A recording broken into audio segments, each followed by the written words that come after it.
Welcome back. સુરતના સચિન વિસ્તારમાં ભીષણ આગ લાગવાનો બનાવ સામે આવ્યો છે। ખાનગી કંપનીના ગોડાઉનમાં આગ લાગતા નાસભાગ મચી ગઈ હતી। ફાયર બ્રિગેડ દ્વારા મેજર કોલ જાહેર કરવામાં આવ્યો। સુરત ફાયર વિભાગ અને નોટિફાઈડ એરિયાના ફાયર ફાઇટર્સ ઘટના સ્થળે પહોંચ્યા હતા। આગે વિકરાળ સ્વરૂપ ધારણ કરતા વધુ ફાયર ફાઇટર્સને મદદ માટે બોલાવવાની ફરજ પડી હતી। ફાયર વિભાગની 20થી પણ વધારે ગાડીઓ ઘટના સ્થળે રવાના થઈ હતી। ભીષણ આગ પર કાબુ મેળવવાના પ્રયાસો શરૂ કરવામાં આવ્યા।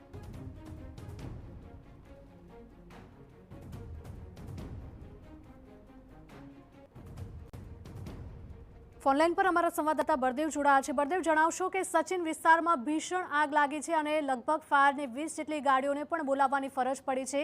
આટલી ભીષણ આગ કઈ રીતે લાગી? જે રીતે સુરતની અંદર જ્યારે ગરમીનો માહોલ ચાલે હોય છે ત્યારે અવારનવાર ગરમીના કારણે જે ઇન્ડસ્ટ્રી વિસ્તારની અંદર મોટી કંપનીઓની અંદર આગ લાગવાની જે ઘટનાઓ છે તે બનતી હોય છે। ત્યારે આજે સચિન વિસ્તારમાં આવેલી એક જે પેપર મિલ જે કહી શકાય છે તેની અંદર અચાનક જ કોઈ કારણસર જે આગ લાગવાના કારણે જે બ્લાસ્ટની જે ઘટના બની હતી અને જોતાની સાથે જે આગ હતું તે વિકરાળ સ્વરૂપ ધારણ કર્યું હતું। સૌ પ્રથમ તો જે બે ફાયર સ્ટેશનની જે ગાડીઓ છે તે ઘટના સ્થળે પહોંચી હતી અને જે રીતે નોટિફાઈડ એરિયા જે સચિન વિસ્તાર છે તેની પણ જે ફાયરની ગાડીઓ છે તે ઘટના સ્થળે પહોંચી છે। એ રીતે દ્રશ્યો આપણે જે જોઈ રહ્યા છે તેની પરથી જ લાગી રહ્યું છે કે આ આગ છે તે કેટલી ભીષણ આગ હશે, કારણ કે આખી કંપનીને ધીરે ધીરે જે લપેટમાં લીધી છે અને ત્યારે 20થી વધુ ફાયર ફાઈટરની જે ટીમો છે તે ઘટના સ્થળે પહોંચી અને સતત આગ ઉપર પાણીનો મારો ચલાવીને આગ ઉપર કાબુ મેળવવા માટેનો જે પ્રયાસ છે તે કરવામાં આવી રહ્યો છે। પણ જે રીતે હાલમાં આ જે કંપનીની અંદર જે કંપની કામ કરતા જે કામદારો છે તે પણ બહાર નીકાળવામાં આવ્યા છે અને કેટલાક લોકોને રેસ્ક્યુ પણ કરવાની જે વાત છે તે સામે આવી રહી છે। હજુ સુધી કોઈ ચોક્કસ સામે માહિતી આવી નથી કે અંદર કંપનીની અંદર કેટલા માણસો કામ કરી રહ્યા હતા, કારણ કે જે રીતે સૂત્રો પાસેથી માહિતી મળી રહી છે તે પ્રમાણે આ કંપનીની અંદર જે એક પછી એક જે 10થી વધુ જે છે તે બ્લાસ્ટ પણ થયા હોવાની જે માહિતી જે સામે આવી રહી છે। કારણ કે અંદર કંપનીની અંદર મોટા મશીનો હોય છે, બોઇલરો હોય છે અને જ્યારે આગ લાગતી હોય છે ત્યારે બોઇલરો બ્લાસ્ટ થવાની જે ઘટનાઓ છે તે પણ બનતી હોય છે। અગાઉ પણ આ રીતે જે વિસ્તારની અંદર જે કંપનીની અંદર આગ લાગતી હોય છે ત્યારે અનેક બનાવો બન્યા છે, અનેક લોકોના પણ જીવ ગુમાવવાનો વારો આવ્યો છે। ત્યારે આ મોટી આગની અંદર કેટલા લોકો ફસાયા છે તેને લઈને અનેક સવાલો છે તે ઉભા થઈ રહ્યા છે। જી બળદેવ, આ કંપની જે મિલ છે તેમના માલિક દ્વારા કોઈ નિવેદન સામે આવી રહ્યું છે કે કેમ?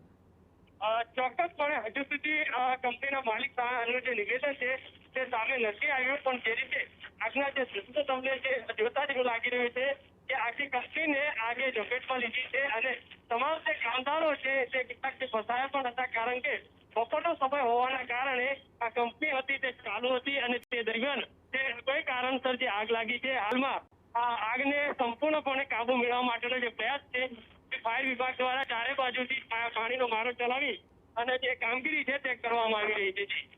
બળદેવ, સવાલ એ પણ થાય છે કે આ ખાનગી કંપનીનું જે ગોડાઉન છે એ કયા વિસ્તારમાં આવેલું છે? શું આજુબાજુમાં ઇન્ડસ્ટ્રીયલ વિસ્તાર છે કે પછી રહેણાંક વિસ્તાર? આ સચિન વિસ્તાર રોજીવાલા જે વિસ્તાર છે તે આખો સચિન જે ઇન્ડસ્ટ્રી વિસ્તાર છે, અહીંયા મોટી જે કેમિકલ કંપનીઓ પણ આવેલી છે। તેની અંદર આગ જે ન પ્રસરે તે માટેનો પ્રયાસ છે તે પણ ફાયર દ્વારા જે રાખવામાં આવ્યું છે, કારણ કે જે ઇન્ડસ્ટ્રી વિસ્તારની અંદર નાની મોટી કંપનીઓ આવેલી છે અને આગ જે છે પવનના કારણે મોટા પ્રમાણમાં જે આગ છે તે વિકરાળ સ્વરૂપ ધારણ કર્યું છે। જે રીતે અંદર કેટલા લોકો ફસાયા હતા, અંદર હજુ પણ કેટલા લોકો છે કે નહીં તે પણ એક મોટો સવાલ ઉભો થઈ રહ્યો છે। જ્યારે આગ થોડીક ઊંચી થશે, વિભાગના જે કર્મચારીઓ છે જ્યારે અંદર જવા માટેનો પ્રયાસ કરશે ત્યારે હકીકત સામે આવી શકે છે। અત્યારે પોલીસ કાફલો પણ ઘટના સ્થળે પહોંચ્યો છે અને તમામ લોકોને તાત્કાલિક દૂર કરવા માટેની જે કામગીરી છે તે કરવામાં આવી રહી છે। બળદેવ, આગ ભયંકર ભીષણ જોવા મળી રહી છે, પરંતુ આગ બુઝાતા લગભગ કેટલો સમય લાગી શકે તેવો કોઈ અંદાજો ખરો?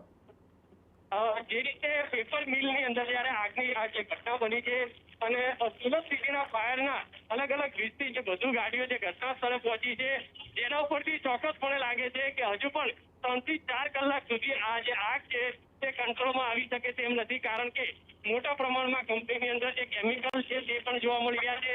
સાથે સાથે અંદર જે પેપર હોવાના કારણે આગ છે તે તાત્કાલિક જે વિકરાળ સ્વરૂપ ધારણ કર્યું હતું। આગની ઝપેટમાં આખી કંપની આવી ચૂકી છે। જી બિલકુલ બળદેવ, માહિતી બદલ આપનો આભાર। તો જોઈ શકાય છે કે સુરતના વિસ્તારમાં ભીષણ આગ લાગવાનો બનાવ સામે આવ્યો છે. જોકે અંદર આગ લાગી ત્યારે કેટલા લોકો હતા તે હજી કોઈ પ્રાથમિક માહિતી સામે નથી આવી રહી.